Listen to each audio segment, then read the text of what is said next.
You look like you could be Swedish. Well done. You've got good cheekbones. Are you Swedish? Almost German. Almost German. What do you mean you're almost German? Fucking hell, I'm almost German. I can't even do that. You know, some days, do you ever wake up and you feel almost German? The only time that I've ever woken up and felt almost German is when I've woken up and started cleaning the house. That's kind of like everything is tidy and my life is together. You know what? I'm almost German. If you could have a thing that made you German, what was it? What would be your characteristic? Easy.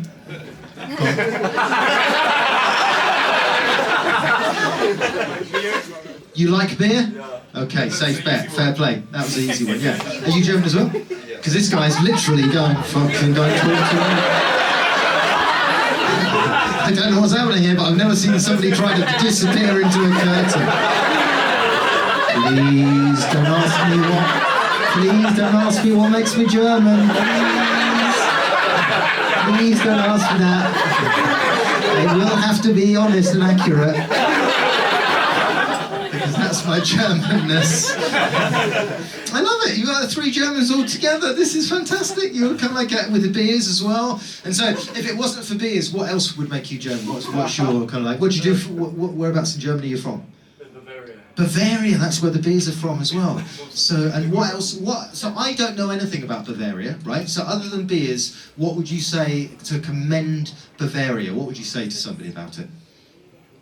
I love the way that you're holding the beer. It's like a protective shield. It's like, wait, It's not going to work. You're going to have to rearm.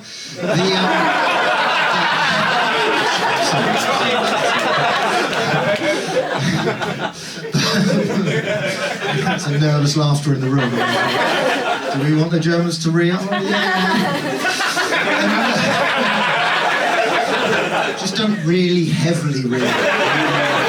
What this is, I like this. This feels good. But yeah, a lot of nervous laughter. But like, what has Bavaria got in it? What's its well known for other than beer? not much. What part of Bavaria are you from? It's in the middle of nowhere. In the middle of nowhere.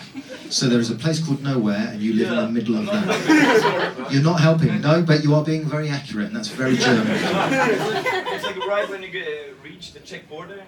You reach the Czech border. Yeah, That's where Germany stops, just so you know. Yeah. But that's where you live on the Czech border. You live at a checkpoint. That's not the middle of nowhere. That's like literally the edge of like so. But that's where Bavaria is. So like, do you speak Czech? You're trying to. Okay. You know what? I'm going to start talking about you, talking to you, because right now the vibe in the room is like, leave the German alone, babe.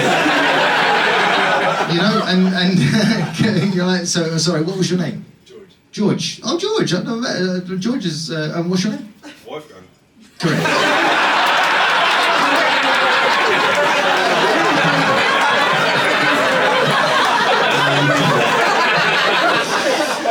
Okay, one of you's German. One of you's a steam engine. George, Wolfgang, and Philip. Yeah. Just you, Wolfgang. Just you. I feel like you would know more about what's in Bavaria, because I think these two are on exchange trip and they're just aspirationally German. My name is Philip and my name is George, and we're German. I've always been German ever since my father bought property there on the Czech border. But what would you say, Wolfgang, that about Bavaria? The people. The people? George spat into his beer. Okay. We live in a place where no people are. Okay.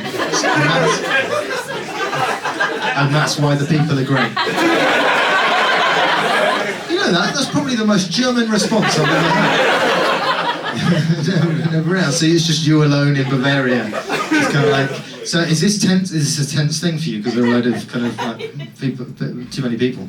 Hey, you know what? I heard this fact the other day. Right? This is a mad fact. We see modern people. Every single person in this room sees more people in one single day than our ancestors, like from 200 years ago or more, saw in their entire lifetimes. Somebody's like, whoa, the stoned person in the corner. Dude. Right, but it's mad, isn't it? Isn't that a mad fact? And you can kind of feel, I don't know about you, can't you feel like our bodies have evolved for a world where we only know 150 people?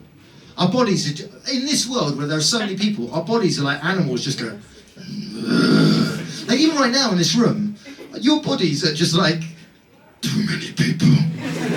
Somebody I don't know is touching my leg. It's that tension, and you can find it. You can. I think that the time you most feel it is if you're on a busy tube or a bus. You know, like if you're on a busy bus, the tension first, it's fucking uncomfortable, isn't it? Have you ever been on like the Northern Line in the morning or on rush hour? It's weird because there's so many people, but it's so quiet, isn't it? It's so unnatural. You know, it's so quiet. It's like something's died. Obviously, something has died, like everyone's dreams. Well, yeah, you want that. You don't want your dream to be the rush hour, do you? What do you want to be when you grow up to me? Well, I'm hoping one day, if I pass all my exams and go well, then maybe I can spend every morning and evening in a busy tube carriage, crammed up against loads of people with my face against the door that smells like piss. And a man behind me so close he might be inside me. But is there room in the world for dreamers like me? Yeah, you don't want that to be anybody's dream, do you, Wolfgang? The time that you most feel it, right, is if you're in a confined, like on a bus. Like, you know that feeling when you're on a bus, and it's a busy bus, but there's one empty seat, and it's next to you. Fucking, you've won that bus, haven't you? You're just kind of there like, fucking yes. But the problem is like that is your territory, and your body knows that's your territory. But every single time that bus stops, it's fucking Russian roulette, isn't it? Your body's like, no. My territory. Because there's not one person in this bus that's okay with somebody coming sit next to them. Not one person in this bus that if somebody clocks the seat, starts walking towards, goes, yay! I found a new friend! Not one of us. And that's ironic, isn't it? Because that's the one thing any of us could do to keep the empty seat. Yeah!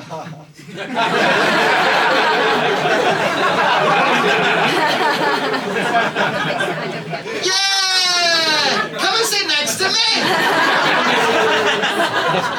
Come and sit next to me! You're my friend now.